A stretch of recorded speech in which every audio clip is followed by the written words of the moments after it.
Updating breaking news, the shelter-in-place order has been lifted for communities near the container ship fire in San Pedro. Eyewitness News reporter Madison Wild joining us live from Wilmington with the very latest this morning. Madison.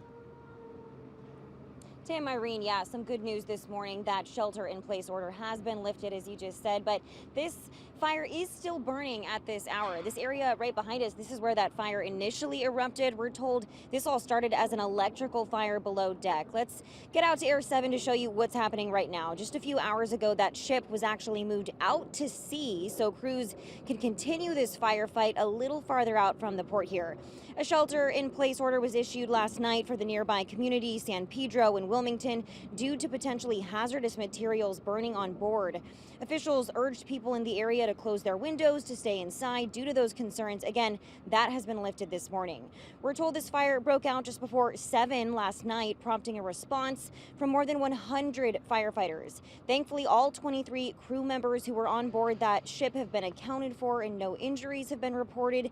But this was a scary situation here that escalated quickly. The fire quickly spread to several levels of the ship, and then later an explosion took place mid-deck, making this an especially challenging fight. So we do have very specific information from the manifest, and I have identified what are in all of these. So there's certain ones that are identified for hazardous materials that are in there, and that's what we're taking a look at.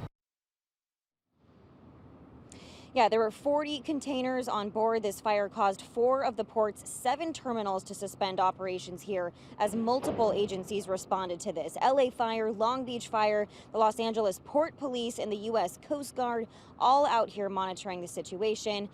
In a news conference last night, firefighters told people that they were keeping a very close eye on the air quality concerns. Last night, they were telling people if they smelled anything to stay inside.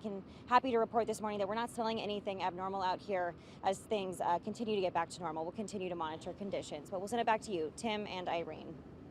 Thank you, Madison. Let's take another live look from Air 7 as the battle continues out there, as they continue to put water on that ship. And the scale is also important because it's difficult to realize how big this ship is. Each one of those containers, as you probably know, you see it on the freeway, maybe next to a big rig driving by you.